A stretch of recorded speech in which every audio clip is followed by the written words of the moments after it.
Amaïr Jésus habite un petit village s'étirant le long du fleuve Amazone au Brésil.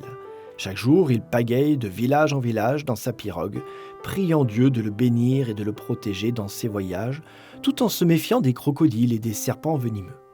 Lorsqu'il atteint un village, il ne perd pas de temps pour répondre à l'amour de Jésus parmi les populations qui y vivent.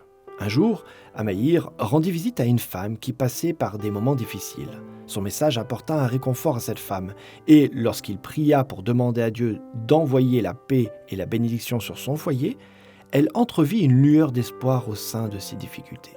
En sortant de chez cette femme, Amaïr fut accueilli par un groupe d'enfants qui jouaient à proximité. Il s'arrêta pour bavarder avec eux, désireux de partager avec eux le plan passionnant de Dieu pour leur vie. Lorsqu'on lui demande de parler de son travail, Amaïr explique que lui et ses collègues visitent les gens pour identifier leurs besoins et leur offrir de l'aide selon leurs possibilités. En faisant d'eux des amis et en leur apprenant à connaître Dieu, il renverse les barrières et apporte l'évangile à ceux qui en ont le plus besoin. Mais l'énorme taille du fleuve Amazone fait de cette sorte de mission un défi pour les pasteurs et les ouvriers laïcs comme Amaïr.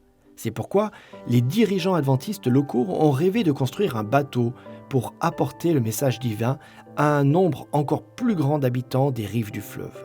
Ce rêve est devenu une réalité il y a près d'un siècle lorsque le héros Halliwell lança le premier bateau missionnaire, l'Uzero, qui offrait des soins médicaux et spirituels aux communautés amazoniennes. Grâce à ce nouveau bateau et à son pasteur dévoué, un plus grand nombre de villages peut trouver l'espoir et un moyen de communication avec leur Église. Des projets tels que le bateau missionnaire peuvent atteindre un bien plus grand nombre de personnes que plusieurs petits bateaux comme celui d'Amaïr. Mais ce genre de projet ne peut pas être financé par nos dîmes.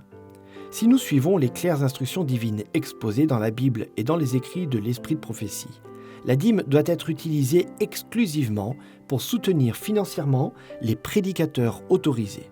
Cette méthode leur assure l'égalité de salaire et de conditions de travail, même lorsqu'il n'existe aucune église locale pour les soutenir financièrement. C'est là que vos offrandes régulières et systématiques prennent toute leur importance. C'est seulement lorsque vous rendez aussi votre offrande de promesse, qui représente votre offrande régulière et systématique, que vous faites des projets tels que celui-ci une réalité dans le monde entier. Si nous unissons nos ressources en un même fonds, nous pouvons faire plus, mieux et aller plus loin et plus vite.